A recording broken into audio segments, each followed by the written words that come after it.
to be speaking with you today. We're talking about voice, artificial intelligence enabled voice assistants.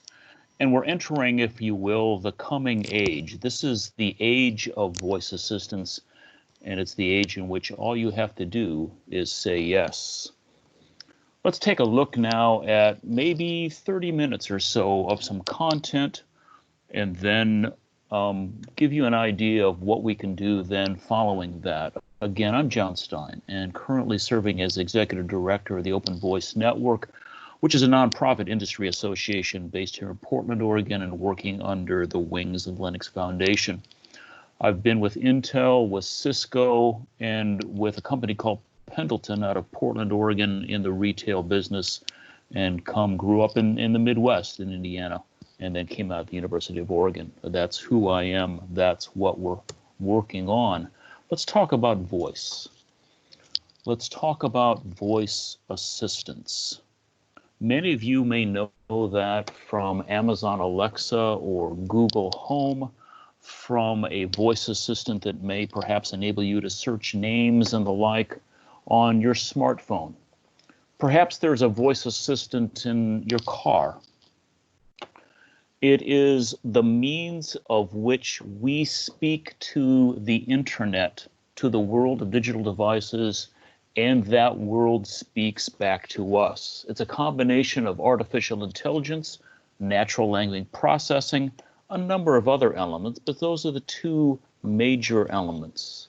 And indeed, it is the fastest growing, fastest adopted consumer technology ever.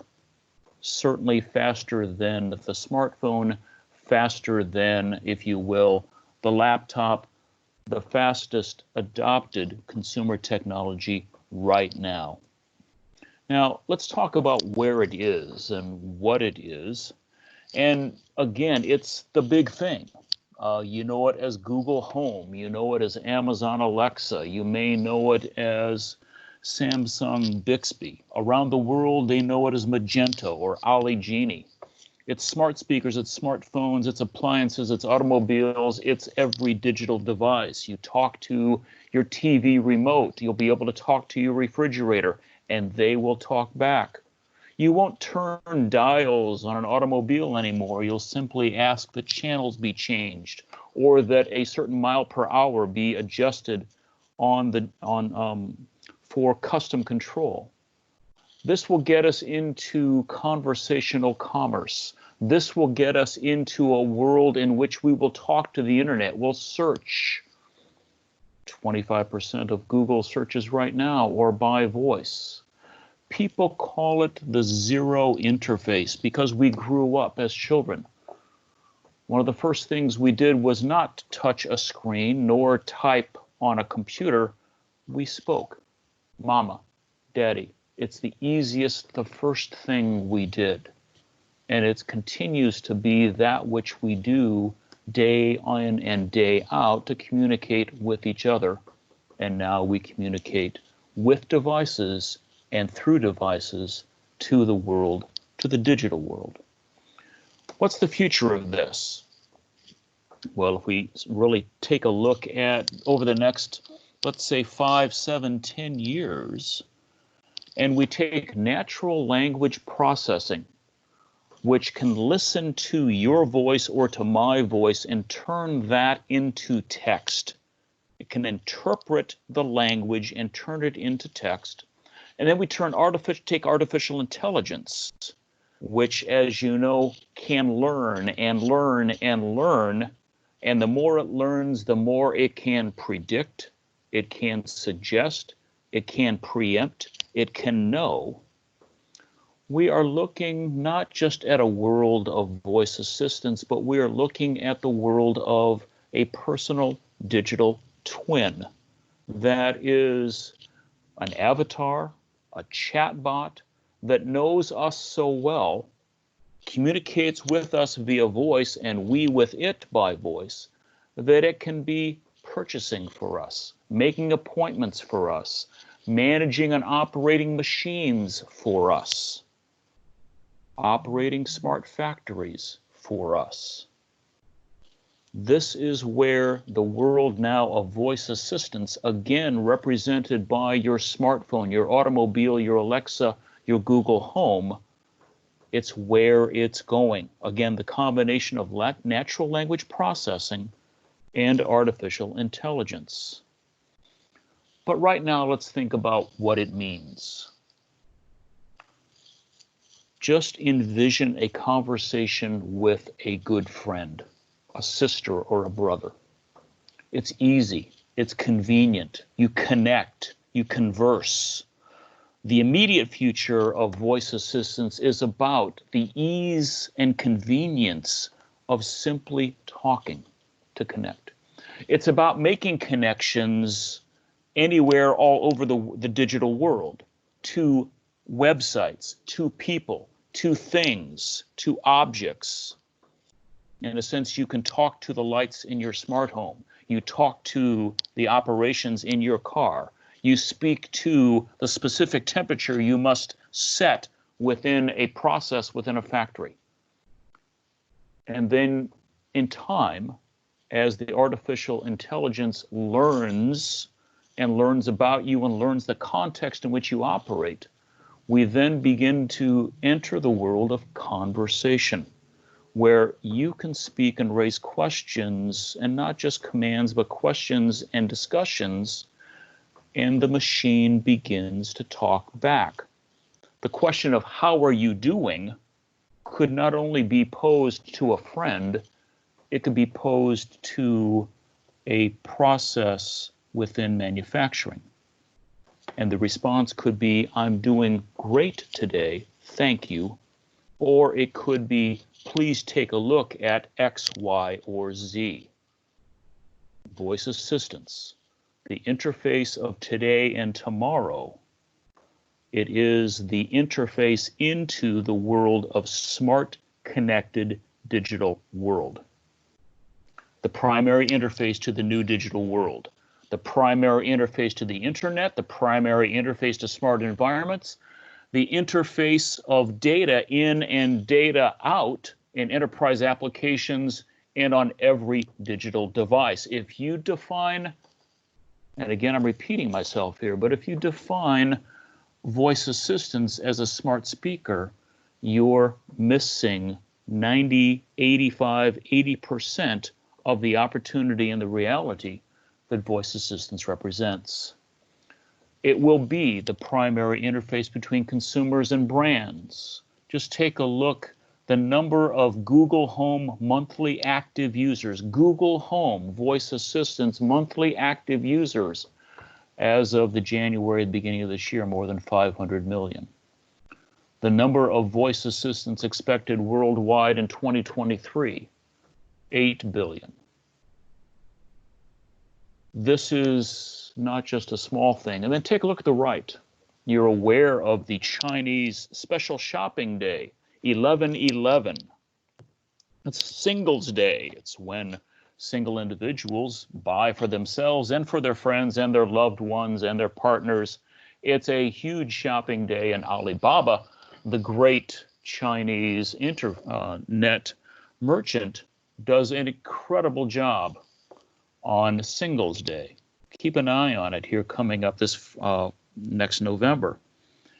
In 2019, on Singles Day in China, using the voice assistant Ali Genie, and that is the Alibaba equivalent of Amazon Alexa, more than 1 million orders were placed and paid for using voice by Alibaba. More than 1 million orders in one day using voice. It's the easiest thing to do. All you have to do is say yes.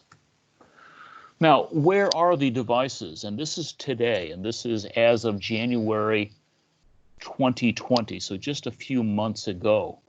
There are, and this is the United States, and total devices that have voice assistants in them. There are nearly 170 million smartphones, of which 70% are used on a monthly basis. There are 130 million voice assistants in automobiles in the States. It's more than half of the US fleet has voice assistants somewhere in that automobile. And 64% of those are used on a monthly basis. Smart speakers, only roughly 90 million, 87.7 million, according to the source of truth on voice assistants, which is voicebot.ai. And 81% are used on a monthly basis.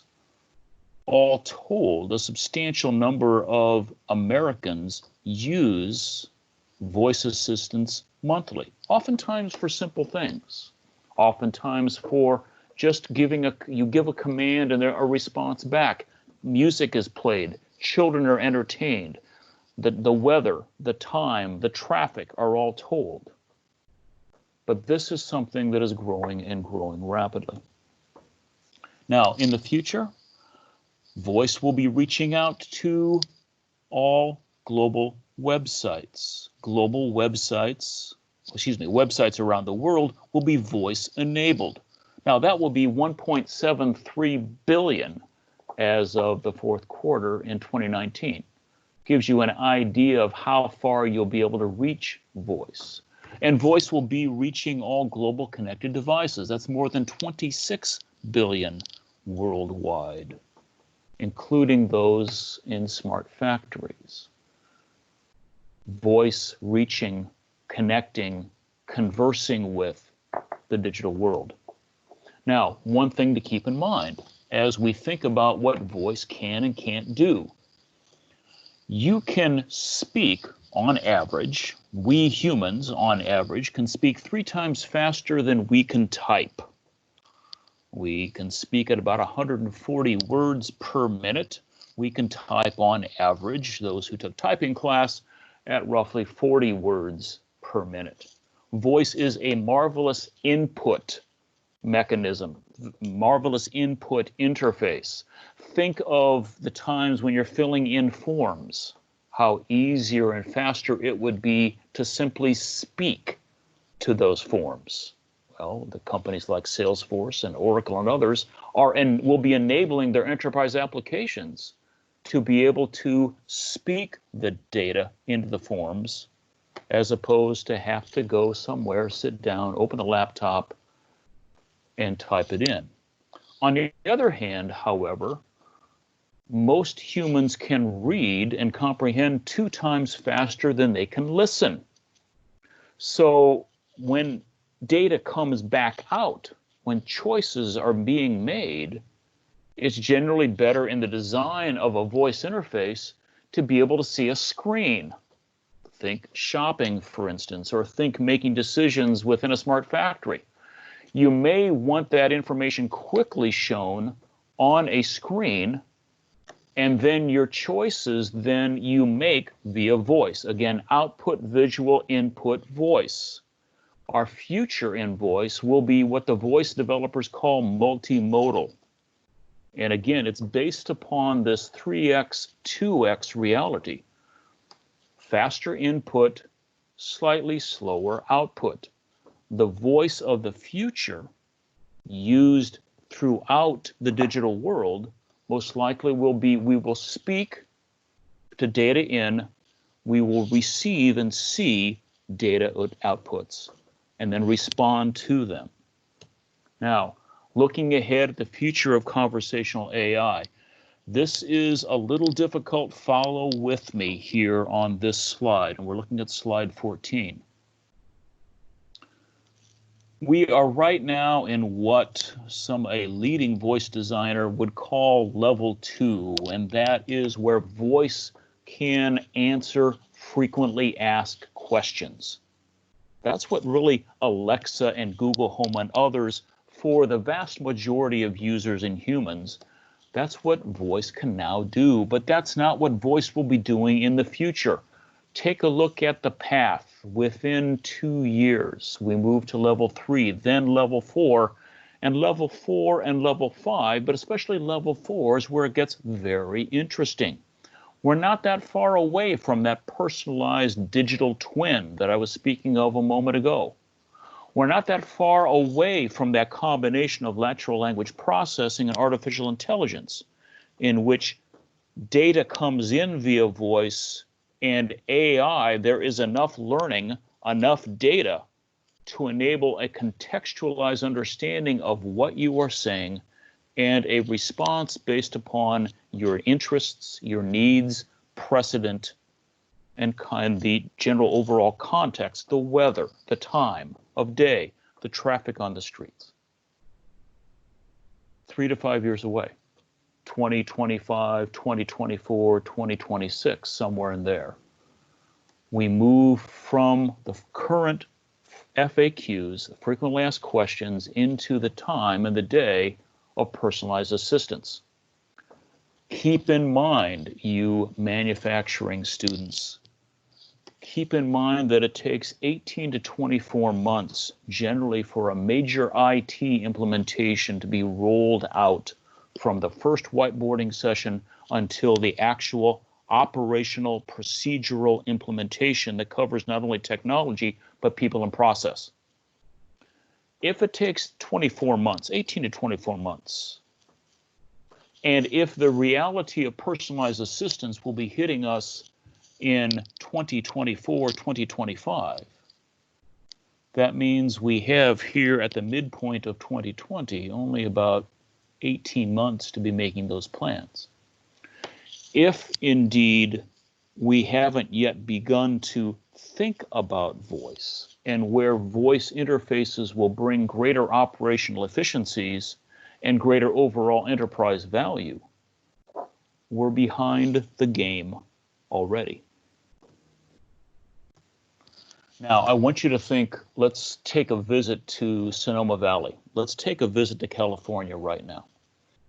And let's envision, as one entrepreneur and one IoT entrepreneur is envisioning where a voice, where a vineyard is given voice and voice is given to a vineyard. Now, the management of a vineyard, and I'm no oenologist, but the management of a vineyard is dependent upon a lot of things. The moisture in the soil, for instance, the health of the vines, the moisture in the grape. There's a lot of things that you have to manage, and to get the optimum output, the optimum crop, leading then to the optimum wine, the optimum pressing, and the like. But in that vineyard, you currently may have sensors in the soil. Let's just think that as an example, that are measuring on a real-time basis the moisture in the soil. Is it too wet? Is it too dry? Do we need to water? Do we not? Did we just have rains? How do we manage that, again, for the optimum output of the grape crop? You put in sensors, and that is managing, and that's measuring on a regular basis. But now you have to have a foreman going around, or a forewoman, an individual going around who is checking on that, and checking screens, and checking here and checking there. Perhaps you could have a voice output. Perhaps you could have a voice input to that screen. Perhaps those sensors could be speaking and giving a report. Yes, these vines are dry. These vines are too wet. These vines we need to do something with. When we think about getting information back and forth to make decisions, when we think about the efficiency of making the right decision, it's a combination of data acquisition and information sharing and communication in two ways. Voice can be a critically and valuable part of managing a highly complex environment such as a vineyard. When we think about conversational AI, which is a term for voice assistance, conversational AI, roughly the same thing, synonymous in smart manufacturing, here are 4 different things we need to be thinking about. Here is where voice is being used in manufacturing, and in fact, Voice is growing fastest in smart manufacturing as opposed to any other industry area. First of all, in a time of pandemic, voice is hands-free. When some writers describe that screens, multi-use screens, multi-user screens, might be as dirty as toilet seats, yuck.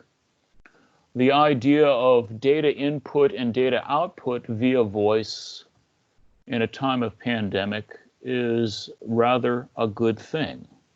It's preferable. Voice is hands-free.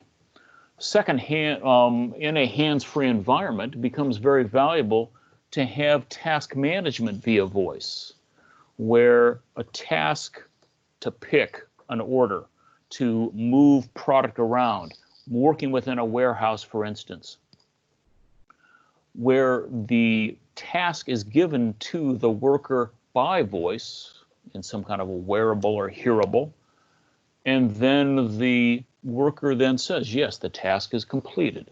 I've moved on, or I found this, or I have found that. Efficiency goes up. Performance overall goes up. I gave the example here in the third column about the smart vineyard. Again, you're measuring within an IoT-enabled manufacturing site. You are measuring all kinds of different points of data. How do you get that out? How do you get directions back in? What are the possibilities for voice interface? And then finally, I mentioned what Oracle and Salesforce and others are doing in terms of simply using voice to enter data into enterprise systems. Again, faster input, probably more accurate input. It can be changed and altered, and certainly getting the data in quickly at a time when you see something, as opposed to having to run to a tablet or run to a computer, can be of great value. Now, let me tell you what I'm working on. It's called the Open Voice Network, and it's about bringing standards to the world of voice assistants. Currently, voice assistants is kind of like the wild, wild west.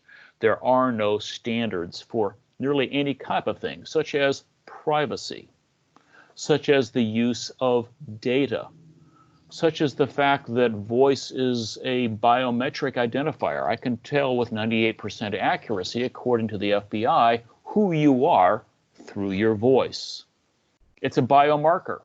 Researchers at MIT and Mayo and others have been able to identify schizophrenia, heart disease, other physical ailments, such as Parkinson's, by simply listening to voice. Scientists in China are doing early diagnosis of COVID-19 through voice analysis of coughs.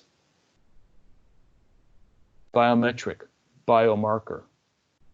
It's a world of great promise. It's also a world of great unanswered questions. It is extremely rich, extraordinarily rich in data. Voice analysis can reveal just the data within an input, within a spoken phrase. In retail, for instance, you can identify the actual product that people want to use. It's simply through the natural language recognition. I mentioned voice is a biometric identifier. Voice analysis can also reveal customer emotion, user emotion. Is there hesitance in the voice? Does the voice go up or does it go down? All of this can reveal levels of confidence, of fear, of anxiety. And finally, voice is a biomarker, mental and physical health. It wasn't so long ago that kind of the internet was kind of a wild, wild west. In fact, those of you who are old enough like me to remember 1995, those were the early days of the internet. And back in those early days, there were major consumer concerns about security and privacy. I was once asked to write a paper and to answer the question, do you think women would ever use the internet? You know, it's this very techie thing. They may not want to use such a technical thing. It may only be for nerds. Would anyone ever use the internet for shopping? Oh, probably not. It's so complex, and of course you have to give your credit cards. Can't imagine anyone would do that. Amazon, never heard of it. And then, yes, we'll put up a website, but it's really not essential for our business. No one really cares, and maybe only the techie guys would do that.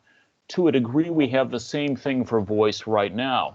Major concerns about security and privacy.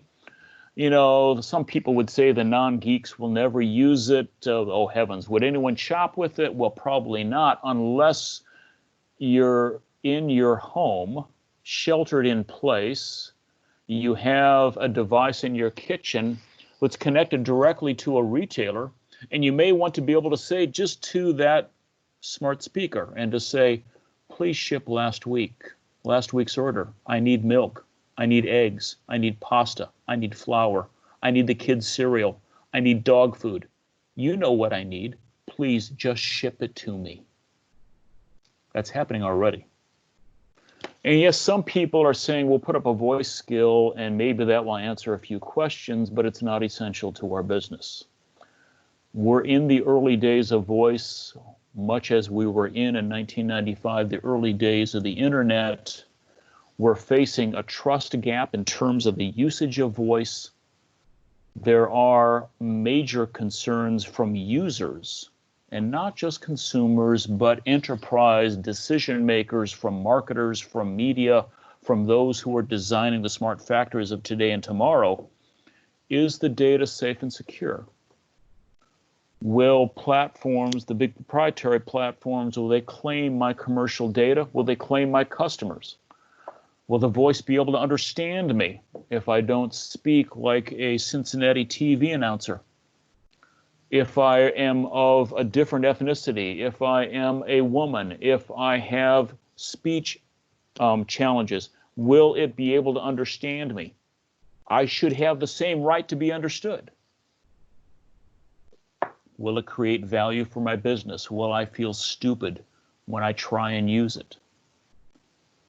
All of these issues are here today, and that's what we're trying to solve with the Open Voice Network, to bring standards, technical standards, ethical use standards, to make voice the most valuable, easy, dependable, accessible, and safe for users of all types into the world of voice assistants, to make voice assistants worthy of user trust, and to bring the value of standards to the world of voice assistants.